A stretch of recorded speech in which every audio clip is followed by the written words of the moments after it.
आखिर क्या हुआ जो आज SC/ST थाना पे आए हैं आप मुकदमा दर्ज करने? देखिए, हमारे साथ जो समस्या हुआ है, 25 तारीख को शिक्षक नियोजन था ब्लॉक पर, और पूर्व से ही हम प्रखंड के जो प्रखंड पदाधिकारी हैं उससे जो है सो कह कर के उसमें एक ही कार्यालय में जो है सो प्रखंड विकास पदाधिकारी का भी रूम है, चेयर है, कुर्सी है, और एक तरफ जो है सो हम लोग को है उप प्रमुख का भी है। उसमें BDO से कह कर के प्रमुख और उप प्रमुख का जो है सो एक ही रूम में हम लोग को चेयर दिया गया। बहुत पहले से भी हम लोग अपना उसमें आकर के अपना काम करते हैं, बैठते हैं, रहते हैं, और प्रमुख भी अपना आकर के बैठती है। 25 तारीख को जो शिक्षक नियोजन था उस दिन जो हम गए, लगभग 1:30 बजे के लमसम हम गए वहाँ, तो संजय झा की पत्नी प्रमुख महोदय वो जो बैठी हुई थी, और संजय झा भी उसी चेयर पर, हमारे चेयर पर बैठे हुए थे। जब हम अंदर प्रवेश किए तो संजय झा बैठ कर के लिख रहे थे चेयर पर, और टेबल लगा हुआ था, और उनके पत्नी भी बगल में बैठी हुई थी। जब हम प्रवेश किए, अंदर गए, तो हम बोले जो संजय जी आप उठिए, कुर्सी पर से उठिए, हम आ गए हैं, हम बैठेंगे, आप उठिए, ये कुर्सी मेरा है, आप छोड़ दीजिए। संजय झा ने, हम संजय झा को बार बार कहते रहे, रिक्वेस्ट करते रहे, लेकिन संजय झा एक बार भी हमको नहीं सुना। और जब उठा तो उत्तेजित होकर के संजय झा हमसे कहता है, साला तुमको ये कुर्सी है, ये घर है, ये रूम है, इसमें हमारा पत्नी बैठती है, प्रमुख का है, तुम रहा है तो उधर जाकर BDO को कहो और व्यवस्था अपना करवा लो। ये चेयर मेरा है, ये कुर्सी मेरा है, मेरा पत्नी इसमें बैठती है। हम कहें नहीं, सुनिए, जगह की अभाव के चलते BDO साहब एक ही में लगाए हैं, और मेरा भी इसमें है, और आपका भी इसी में दिया गया है। चेयर 2 है, दोनों में एक प्रमुख के लिए है, एक उप प्रमुख के लिए है, जो BDO साहब से हम अलॉट करवा कर लिए हैं। वो कहा नहीं, इसमें कुछ नहीं चलेगा, ये सब नहीं होगा, जाना है तो इसमें बैठना नहीं है, इससे बाहर जाइए। और गाली दे कर के हमको कहा, साला तुम जो है सो पासवान जाति के लोग हो, दूसरा जाति के लोग हो, और आता है इसमें बैठने के लिए। हमारा पत्नी महिला है और हमारी पत्नी ब्राह्मणी है। उस रूम में कौन कौन मौजूद था उस टाइम? उस समय उनकी पत्नी प्रमुख महोदय और संजय झा थे, और उसमें हम थे। बगल में साइड में जो है सो हमारा समिति एक गुलाम रसूल भी था साइड में। उस रूम में नहीं था, लेकिन गेट के सामने था, वो भी खड़ा था।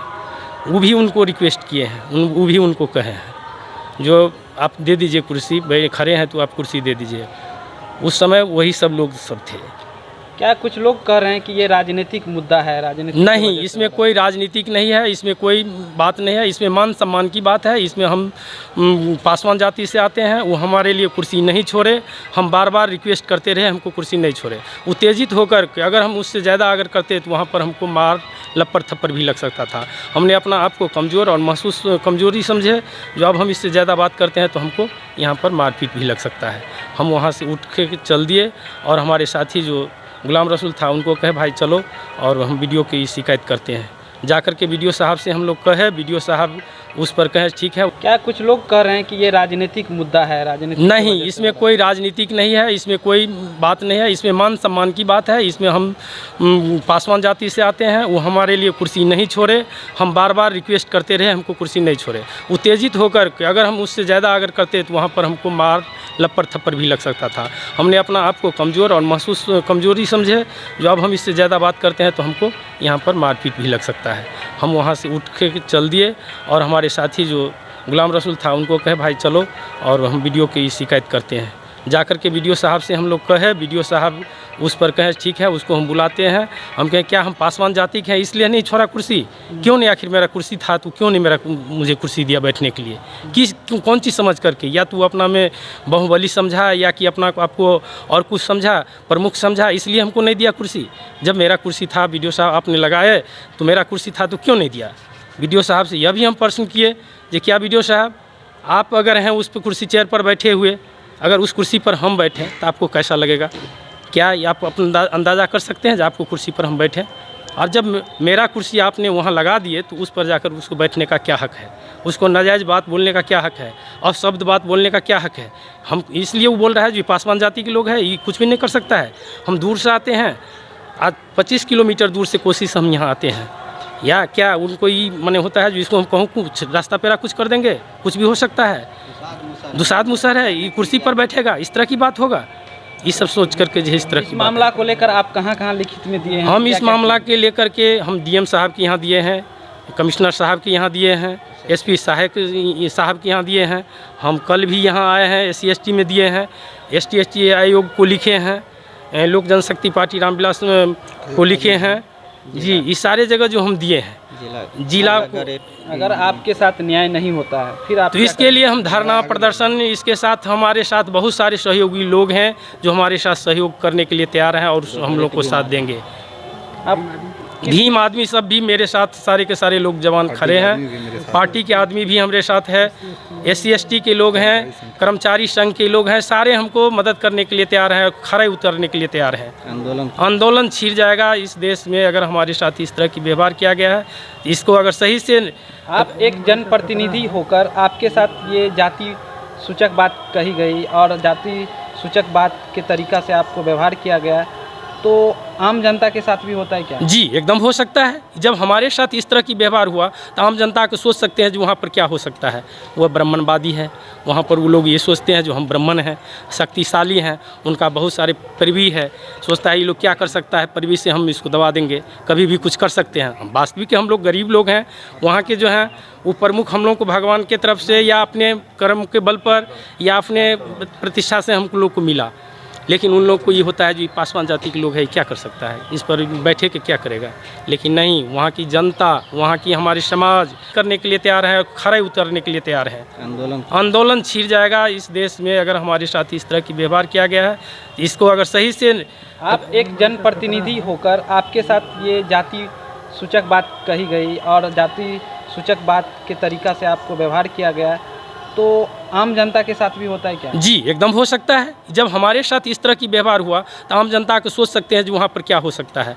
वह ब्राह्मणवादी है, वहाँ पर वो लोग ये सोचते हैं जो हम ब्राह्मण हैं, शक्तिशाली हैं, उनका बहुत सारे परिवी है, सोचता है ये लोग क्या कर सकता है, परिवी से हम इसको दबा देंगे, कभी भी कुछ कर सकते हैं। वास्तविक हम लोग गरीब लोग हैं, वहाँ के जो हैं वो प्रमुख हम लोग को भगवान के तरफ से या अपने कर्म के बल पर या अपने प्रतिष्ठा से हम लोग को मिला। लेकिन उन लोग को ये होता है जो पासवान जाति के लोग हैं, क्या कर सकता है, इस पर बैठे के क्या करेगा। लेकिन नहीं, वहाँ की जनता, वहाँ की हमारे समाज, वहाँ के दलित वर्गों के लोग को जितना आज हमसे दुखी, हमसे ज़्यादा दुखी वो लोग हैं। जितना हमको दुख नहीं हो रहा है उससे अधिक उन लोगों की दुखी है, पूरे ज़िला के लोगों की दुखी है, पूरे देश के बिहार वासियों की इससे दुख हो रहा है। आज हमारे दलित आज़ादी होने के बाद भी हम लोग को सही से आज़ादी नहीं मिल रहा है और न मिला है। आखिर मेरा सीट था, वहाँ वीडियो ने मुझे दिया, फिर भी हमको ऐसा क्यों किया गया। हम वीडियो से बार बार रिक्वेस्ट किए हैं, वीडियो ने हमको कहा, वीडियो साहब ने कहा जो ठीक है हम उनको बुलाते हैं, हमको समय दिया गया, वहाँ पर हम आधा घंटा तक बैठे रहे हैं, जो CCTV कैमरा लगा हुआ है उनके रूम में, और हम प्रश्न करते रहे जो आप वीडियो साहब बुलाइए, उनसे पूछिए आखिर मेरे साथ ऐसा क्यों किया गया। आपका और प्रमुख का इससे पहले भी कोई तनाव था क्या किसी बात को लेकर? इससे पूर्व तनाव वही था, इलेक्शन के समय था। इलेक्शन में वह कह रहा था हमें वोट कीजिए, हम कह रहे थे आप हमको वोट आपको हम करेंगे उसी आधार पर जो आपके पास अगर पद हो, आप हमको पद की प्रतिनिधि दें तो हम आपको वोट करेंगे। यही था तनाव, वही था उनका कहना, यही था आप हमारे तरफ आइए, हमको आप वोटिंग कीजिए। हम कह रहे थे भाई हम विपक्ष के तरफ थे, हम विपक्षी थे, विपक्ष में थे। तो कहीं ये विपक्ष की लड़ाई और पक्ष की लड़ाई तो नहीं है? नहीं, ये सब नहीं है। ये सब कहूँ पक्ष और विपक्ष की लड़ाई कोई नहीं लड़ाई है। यह तो जातिगत लड़ाई है, यह तो मान सम्मान की, हमें वो प्रमुख, वो उनकी पत्नी प्रमुख, हमें कुर्सी की लड़ाई है और कोई चीज़ की लड़ाई नहीं है। ना हम किसी के अथी से लड़ रहे हैं, ना किसी को कहने पर लड़ रहे हैं। मेरा एक सिद्धांत था जो मेरा कुर्सी और मान सम्मान की कुर्सी है, और वो कुर्सी पर से नहीं उठे और शब्द बात भी बोले, गाली का भी उच्चारण दिए, आप जातिवाद भी किए। आप उपप्रमुख और वो प्रमुख बनने के बाद जो है कैसा व्यवहार रहा ऑफिस में? ऑफिस में फर्स्ट बैठक जो हुई 11 फरवरी को जो हुआ, उसमें हम लोग ठीक ठाक से बैठे, सारी बातें हुई, गपशप हुई, सारे कुछ बिल्कुल ठीक ठाक रहा, कोई दिक्कत नहीं था। वहाँ पर जो है सो जितने प्रतिनिधि का हस्बैंड भी था, पति भी था, वो बाहर में बैठा, और BPRO जो मेरा था वो सबको कह दिया जो भाई इस अंदर में कोई नहीं आ सकता है, इसमें जितने जनप्रतिनिधि हैं, जो वास्तविक जनप्रतिनिधि हैं, वही इसमें बैठ करके रहेंगे और अगला कार्यक्रम होगा। उसमें कोई किसी प्रकार की कोई द्वेष भावना नहीं था हमारे साथ। लेकिन उस दिन 25 तारीख को शिक्षक नियोजन थी, उस दिन आते ही उनको हम सारे कुछ बिल्कुल ठीक ठाक रहा, कोई दिक्कत नहीं था। वहाँ पर जो है सो जितने प्रतिनिधि का हस्बैंड भी था, पति भी था, वो बाहर में बैठा, और बीपीआरओ जो मेरा था वो सबको कह दिया जो भाई इस अंदर में कोई नहीं आ सकता है, इसमें जितने जनप्रतिनिधि हैं, जो वास्तविक जनप्रतिनिधि हैं वही इसमें बैठ करके रहेंगे और अगला कार्यक्रम होगा। उसमें कोई किसी प्रकार की कोई द्वेष भावना नहीं था हमारे साथ। लेकिन उस दिन 25 तारीख को शिक्षक नियोजन थी, उस दिन आते ही उनको हम कहे जो हमारी कुर्सी पर से आप उठ जाइए। हमको मान सम्मान में बहुत ठेस पहुंचा, हमको उस रोज़ आंख से आंसू आ गया, जो हम इसलिए हमको नहीं छोड़ रहा है जो हम गरीब जाति के लोग हैं, हम पासवान जाति के लोग हैं। हम बीडीओ साहब से बार बार प्रार्थना किए, रिक्वेस्ट किए कि सर ऐसा क्यों हमारे साथ किया गया, क्यों हम छोट जाति के आपको नज़र में आ रहे हैं, आखिर हम पासवान जाति के हैं कि कमज़ोर वर्ग से आ रहे हैं इसलिए ऐसा हुआ हमारे साथ, आखिर इसका न्याय कौन करेंगे। वो कहें जो कि हम बुलाते हैं, लेकिन उनके बुलाने पर भी नहीं हुआ आया। अगर बुलाते तो वहीं पर ही मामला वहीं पर समाप्त हो जाता। वो जो भी कुछ कहता, गलती सही जो भी होता, उस चीज़ को हम मान लेते हैं, चलो आदमी में ही गलती होती है। लेकिन उनको कहने के बाद भी, बुलाने के बाद भी वो नहीं आए। हम बीडीओ साहब को आशा प्रत्याशा देखते देखते तब हम आगे कदम रखें। जो बीडीओ साहब भी इसी में घुले मिले हुए हैं। अगर बीडीओ साहब चाहते तो उस दिन उस चीज़ को निराकरण करते, लेकिन हमारे साथ हमको अपना ऐसा लग रहा है जो जान माल का भी खतरा हो सकता है, महिला भी है, वो कभी कुछ कह सकती हैं हमको। ऐसा क्यों लगता है आपको कि जान माल की क्षति? इसलिए जो हमने 30 किलो 25 किलो 30 किलोमीटर कोसी से चल कर आते हैं और हम रसियारी गांव होकर आते हैं। रसियारी गांव होकर के हम घनश्यामपुर आते हैं। मेरा घनश्यामपुर प्रखंड जो है, किरतपुर प्रखंड जो है, वह घनश्यामपुर में परिसर में बना हुआ है, वहीं अभी चल रहा है। तो उनका घर रसियारी है। वो लोग दबंग है, वो पहले से भी अपना दबंगता है, उनकी बहुत सोर्स पैरवी दुनिया जहान सारे कुछ है। वो कहते हैं कौन क्या कर सकता है। आज अभी तक उनको ये फील नहीं है जो आखिर ये लोग कहाँ गए, आज तक हमसे पूछा भी नहीं जो भाई आपके साथ इस तरह की बात करने के लिए केस दर्ज हो गया। अभी हम यहाँ आवेदन दिए हैं घनश्यामपुर, हम जा कर के 10 बजे वहाँ 11 बजे वहाँ आवेदन दिए हैं। वो लोग कहे हैं, थाना प्रभारी ने आशुतोष कुमार झा, वो बोले जो कि ठीक है आपने प्रखंड पदाधिकारी से बात किए हैं तो हम उनसे पूछ लेते हैं, कल 11 बजे आपको बुलाएंगे। हम यहाँ से भी कल रिटर्न गए थे और ये भी कहते अगर वहाँ नहीं लेता है या ले भी ले आप फिर रिटर्न में आइएगा और हमको दीजिएगा। यहाँ एक बैठक हमारे जन समूह में SC ST का बैठक हुआ भीमराव अम्बेडकर के परिसर में, वहाँ हम सारे आदमी बैठे, वहाँ सारी बात हुई जी, अम्बेडकर पार्क में नेहरिया सराय में जी, वहाँ सभी आदमी बैठ कर के वहाँ हुआ। ठीक है चलिए, वहाँ चल कर के हमारे साथ बहुत सारे राजनीतिक दल के लोग भी वहाँ थे और भीम के लोग भी थे, सारे आदमी बैठ कर के और हुआ जो ठीक है हमारे दलित वर्गों के साथ इस तरह हुआ तो हम लोग एकजुट होकर के लड़ेंगे, रहेंगे। मेरा नाम गौरी शंकर पासवान हुआ और हम यहाँ आए हैं आज जो है वर्तमान में उप प्रमुख हूँ किरतपुर प्रखंड का।